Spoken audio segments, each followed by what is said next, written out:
Jitoku terbentuk sejak tahun 2005 dan mulai terjun ke dunia bisnis kreatif Indonesia tahun 2009. Jitoku terdiri dari 3 bagian, yaitu Jitoku Kostum, Sangilus, dan Pop Penguin. Jitoku Kostum memproduksi produk kostum dan props untuk segala keperluan, mulai dari keperluan film, brand, pertunjukan, koleksi, event, dan lainnya. Jitoku Kostum sudah melayani dalam negeri sejak tahun 2009 dan aktif ekspor sejak tahun 2011. Saat ini Jitoku telah ekspor ke semua benua kecuali Antartika, serta memiliki ambasador dan brand representatif di Malaysia, Singapura, Amerika, dan Australia.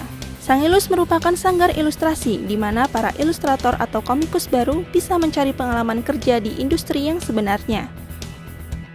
Pop Penguin atau Popin merupakan kreator konten audio visual, online, dan digital.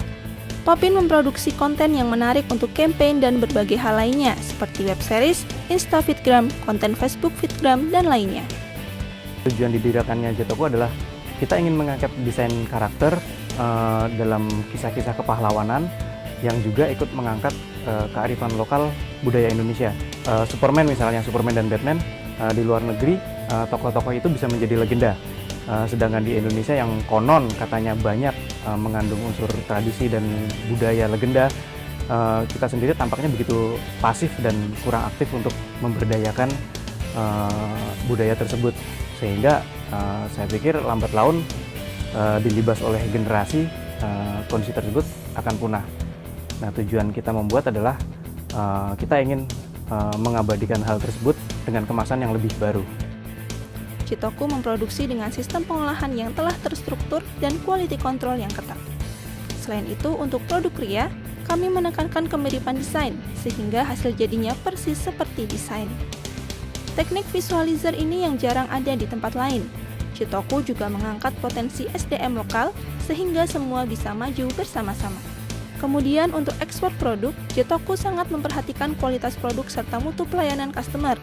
Produk Jitoku adalah produk seni, sehingga pelayanan ke pembeli tidak hanya berhenti di saat pembelian dan penerimaan barang saja, namun juga after sales care yang terus mendampingi pembeli.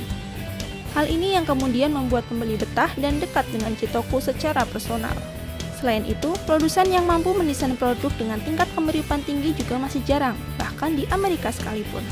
Sehingga produk Jitoku banyak dicari dan direview di berbagai forum yang kompeten di marketnya.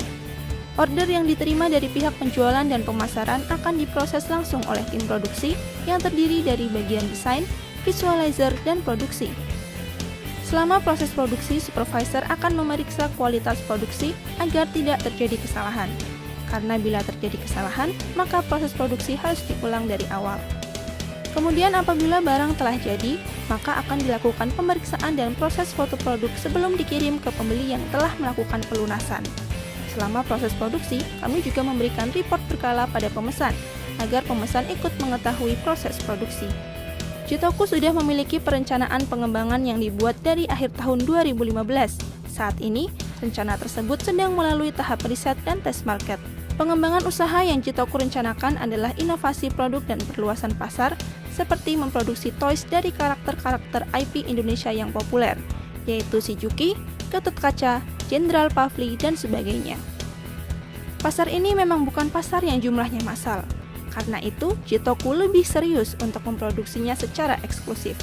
Selain itu, Jitoku juga sedang memperluas pasar untuk produk interior dan eksterior. Harapan saya mengikuti kompetisi ini adalah harapannya kita bisa lebih mengedukasi generasi muda saat ini melalui karakter-karakter lokal Indonesia dalam kisah tontonan dan tuntunan, menyampaikan kebaikan, sekaligus membuka lapangan kerja bagi masyarakat sekitar.